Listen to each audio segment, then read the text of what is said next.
C'est bon? Ok. Alors attends. Clap.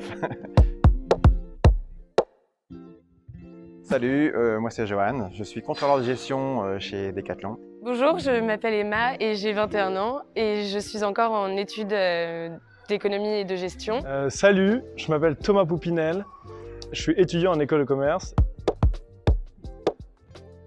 J'ai choisi de faire cette formation parce que j'ai déjà eu des cours de data analysis quand j'étais pendant mes études.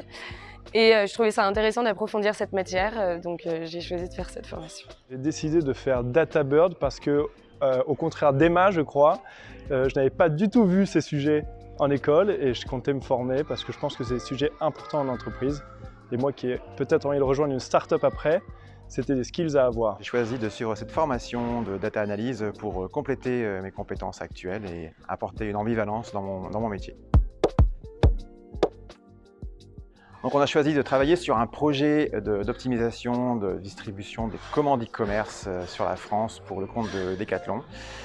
L'idée est de valoriser un petit peu le coût supplémentaire généré par les livraisons de commandes cliquer retirer et de pouvoir aussi en ressortir l'empreinte carbone supplémentaire qu'on pourrait éventuellement économiser. On s'est basé sur différentes bases de données, notamment une qui faisait à la base 3 millions de lignes qu'on a dû du coup clean et interpréter et analyser pour arriver à nos buts et nos fins.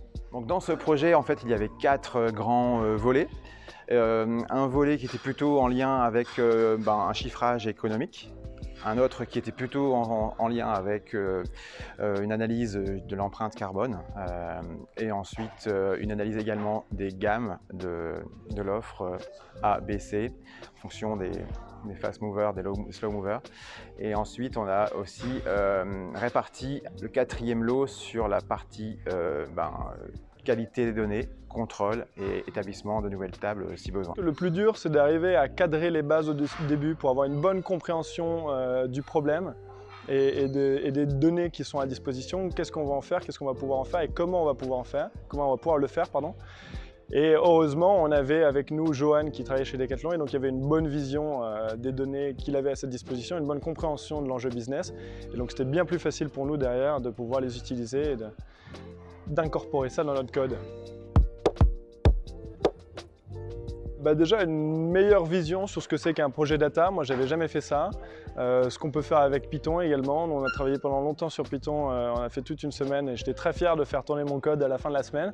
Ce projet il est très intéressant et notamment en fin de formation parce qu'on a vu du coup toute la partie théorique et c'est très intéressant de pouvoir travailler sur un sujet assez concret en fin de formation pour vraiment se mettre dans le bain de ce qu'on pourrait faire en entreprise.